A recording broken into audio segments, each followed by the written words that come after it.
Hello, my name is Neha Dangayich, and I'm an assistant professor of neurology and neurosurgery for the Mount Sinai Health System. I'm a neurointensivist, um, and I'm also the director and founder of the Critical Care Resilience and Recovery Program. And I wanted to share some insights about post-intensive care syndrome and what Mount Sinai is doing to help patients and families who suffer from post-intensive care syndrome, or PICS, and PICS-F, which is post-intensive care syndrome in families. So disclosures, I do have a few disclosures, but none of them relate directly with the content I'm going to present today. So what is PICS? And as we move from the concept, why is this a public health problem? So the term PICS was first defined and agreed upon by several experts in the field in 2010, so almost a decade ago. Then there was a PICS consensus conference in 2012, where the term PICS-F was also coined to help define what these unintended consequences of critical care are, both in patients and in families. And similarly, post-hospitalization syndrome. So for those patients who don't even come to an ICU, they can also suffer from some unintended consequences. So what are some core concepts when we think about PICS? So it's worsening or new impairments in three domains: the physical domain, cognitive domain, mental health or behavioral domain.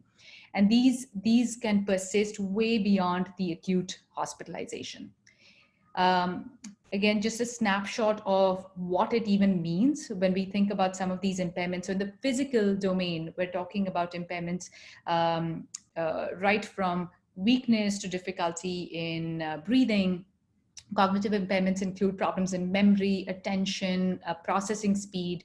Mental health or behavioral domain, problems include anxiety, depression, PTSD. And then for PICS-F, specifically PICS in families, particularly in the mental health domain, anxiety, PTSD, complicated grief.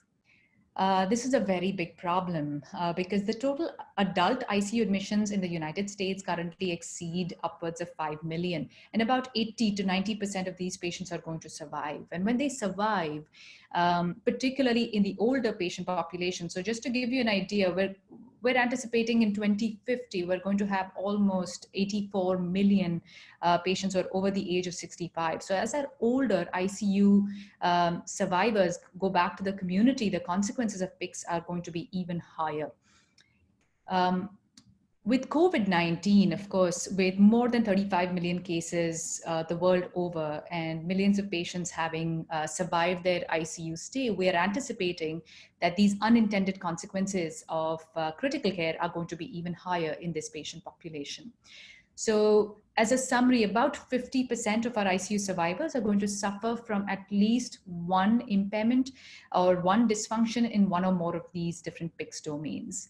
So a little snapshot into what kinds of problems can people experience in the physical domain. There are several papers that talk about anywhere between 40 to 50% patients suffering from some weakness. In a very classic description of critical illness polymyoneuropathy, which was described in patients who had severe respiratory failure, what is called a severe ARDS, acute respiratory distress syndrome. In those patients, when they required steroids and when they required paralytics, critical illness polymyoneuropathy was first described.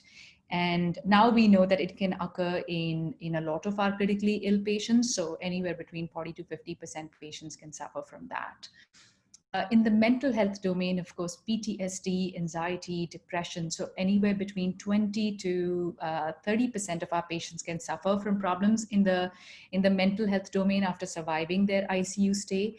And there are several papers including systematic reviews and meta-analysis, which have also identified these problems. In the cognitive domain specifically, one of the first larger studies to highlight problems in the cognitive domain is the Brain ICU study. And what this study found in about 800 patients or so who were enrolled in this study, that even a year out from their survival, they had difficulty in cognition, in memory, kind of similar to what patients after TBI suffer from, or what patients with early Alzheimer's could suffer from. And these are patients who came in with normal brains. But despite PICS being such a big problem, what is important to know is that PICS can be prevented. And it really does take a multidisciplinary approach at every step of the way for our patients throughout the continuum of critical care. So in the next few slides, I'm going to show you what can be done in an ICU setting, what can be done for families, what can be done post-ICU. A lot of different kinds of therapies like music therapy, pet therapy, art therapy, physical, cognitive, occupational therapy, involving spiritual care, using different kinds of communication tools. And I'll talk a little bit more about this ABCDEF bundle. So the pain, agitation, delirium guideline statement from the Society of Critical Care Medicine really highlights the literature and what can we do using evidence-based therapies for addressing pain, agitation, and delirium in the ICU. So there are several scales that have been validated for assessing pain, even in patients who are intubated, patients who cannot speak for themselves, patients who may appear very, very confused or agitated. So how do you assess pain in those patients? So one such scale is a critical care pain observation tool, or a CPOT tool, which has been well validated for choosing the right kind of sedatives. So while some amount of sedation may be needed to help patients tolerate being on breathing machines, it's also important to fine-tune sedation. So now for over 2 decades, we have known that continuous sedative drips can cause more cognitive and behavioral problems in our patients who survive their ICU stay.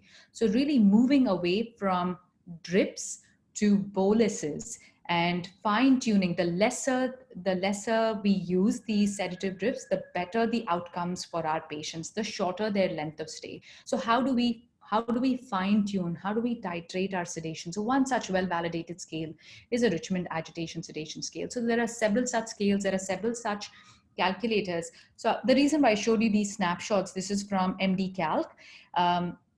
Making sure that the bedside providers are aware and are able to access these tools either by way of smartphone apps or can use this embedded within the EHR is an easy way of helping implement the ABCDEF bundle. In the bundle itself, what do these different letters stand for? A stands for spontaneous awakening trial. So every single patient, we should be pausing sedation, particularly patients who are on mechanical ventilation, pausing sedation to wake them up and to see how they're doing. Spontaneous breathing trial, every single day checking if a patient can be weaned off the ventilator. C is choosing the right kind of analgesic. So if you assess pain appropriately, for example, by way of a CPOT tool, then you're going to be able to choose the right kinds of analgesic medication. D stands for delirium assessment and prevention. And delirium, while it's a term that's used very commonly, and we know anywhere between 60 to 70% of our patients can suffer from delirium, it essentially refers to this fluctuation in level of consciousness as well as attention.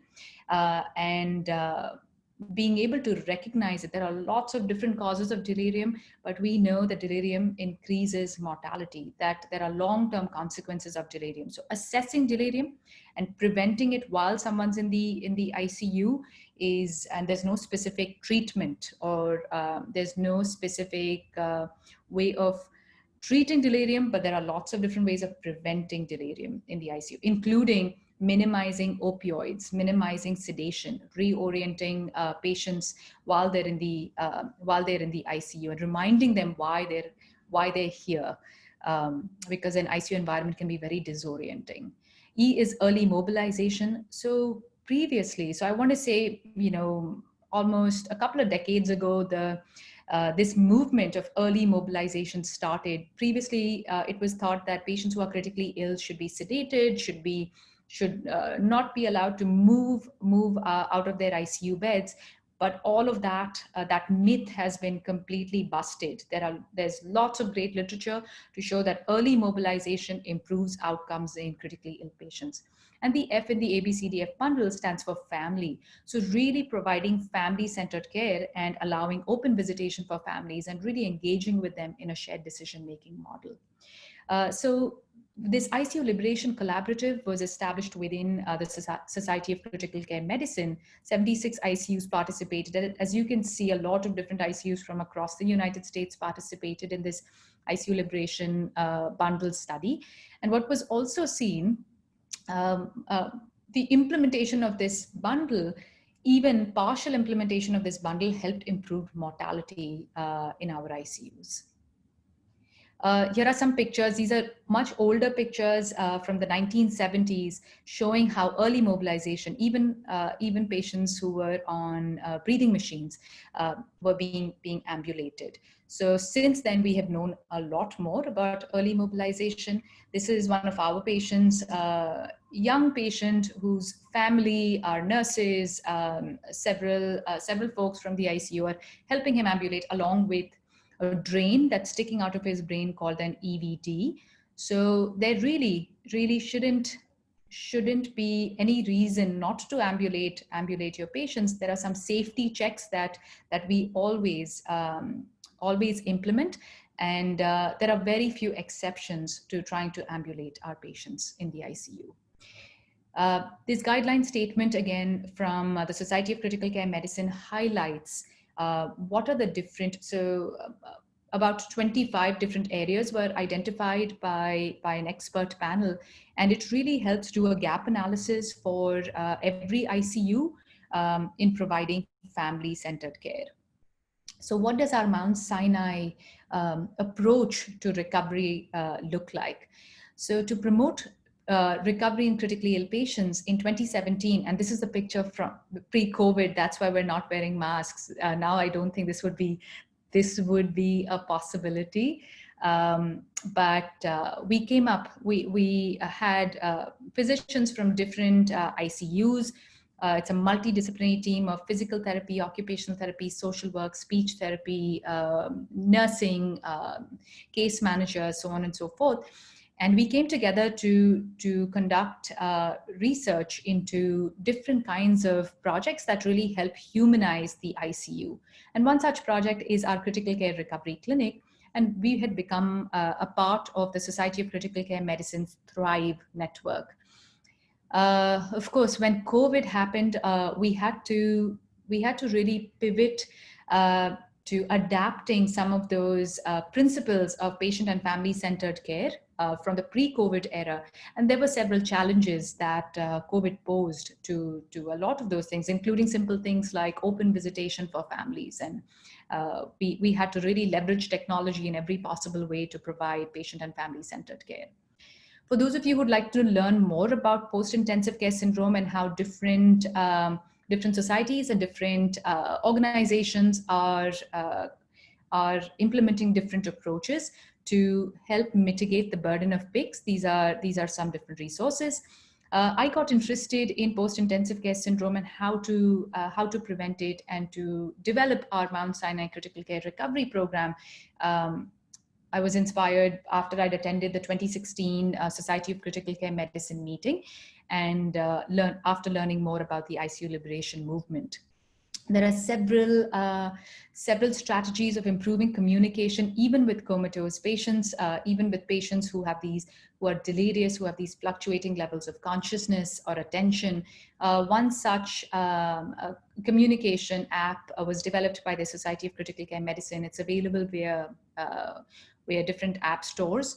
And I think it's worthwhile checking this out. This may give you some ideas on what you can develop for an ICU environment for communication. Another key communication strategy is an ICU diary. And there's a lot of literature around ICU diaries. These were first introduced in Scandinavia. And the idea was to have the staff as well as patients' family members write in this diary, particularly at a time when a patient is not able to comprehend everything that's happening to them. And these ICU diaries have been shown to prevent post-traumatic stress disorder. The purpose is to write these diaries in layman terms, in plain language, and to really help a patient piece their story together so that they they have some record of what really happened to them. And a lot of our patients tell us they don't remember anything that happened to them in the ICU. And rather than having them develop some false memories about their ICU stay, an ICU diary can help them piece their story together. This is an example of an ICU diary, along with the handwritten notes and also positive messages to reaffirm our faith in how our patient is going to embark on a good trajectory towards recovery, also including key photographs from key milestones. Incidentally, we are starting our own NSICU ICU Diaries program in just a couple of weeks, and this is what our letter to patients and families is going to look like, and it's going to be part of our critical care recovery bundle. Staff and next of kin will be writing in these diaries. We're also going to include photos of key milestones. This op-ed from 2017, I thought, did a very nice job of highlighting that if our ICU patients survive, that is not the end of it. How do we really bridge that continuum of critical care so they don't feel like we have abandoned them? So, and this is particularly important for our ICU team members who don't end up seeing these patients in an outpatient setting. So identifying which patients are going to be at risk, who's going to need this additional layer of support, optimizing recovery, setting very realistic expectations, and helping recalibrate hope. This was another really nice documentary from PBS NewsHour on what does it mean and what does it mean to survive an ICU stay, and what does PICS look like? So one important bridge in recovery is our critical care recovery clinics. We started our Mount Sinai Critical Care Recovery Clinic after almost 3 years of planning. We saw our first patient in the month of February, and it's a multidisciplinary clinic, right from intensivist to pharmacist, social work, spiritual care, physiatry, research staff, PTOT, and nutrition.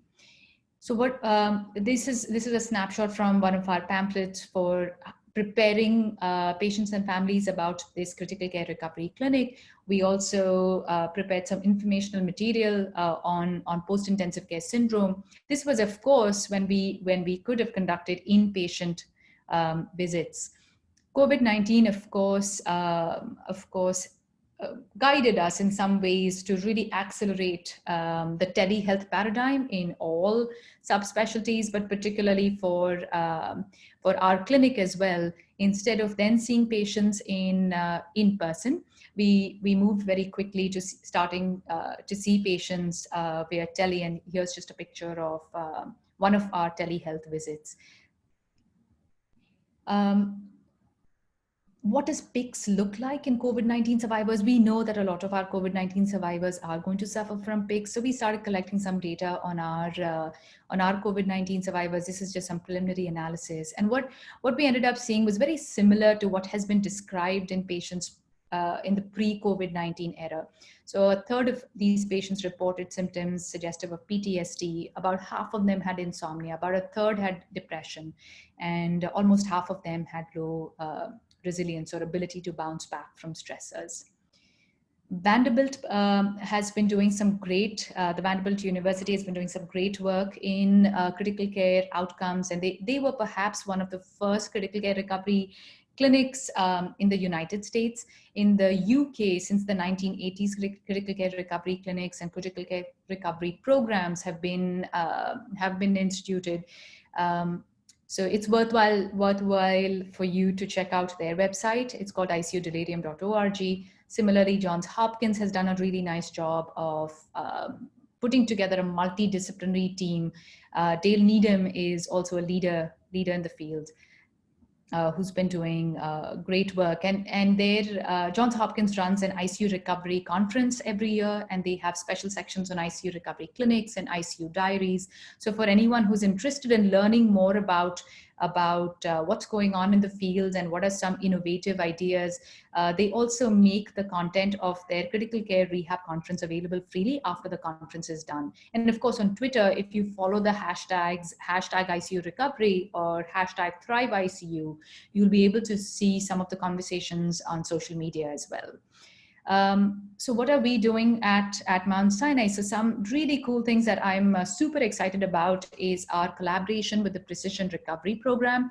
And I know that most of you have already seen the Precision Recovery presentation, and Dave Petrino and their team and Jenna Tosto have done a phenomenal job, both for COVID-19 patients, our stroke patients, for neurosurgery patients. So what does our collaboration look like? This program is going to launch in just a few weeks. Again, for PICS, identifying these ICU-specific outcomes in different domains, then screening these patients, enrolling them in the mobile app, and then we're going to see them in our clinic, in our critical care recovery clinic. Partnering with the PR program and the Abilities Research Center also gives us the ability to provide some tele rehab solutions for our patients, and also tailored tech-based vitals assessment for remote patient monitoring, which was not something that that would have been possible if it was not for this collaboration with the PR program.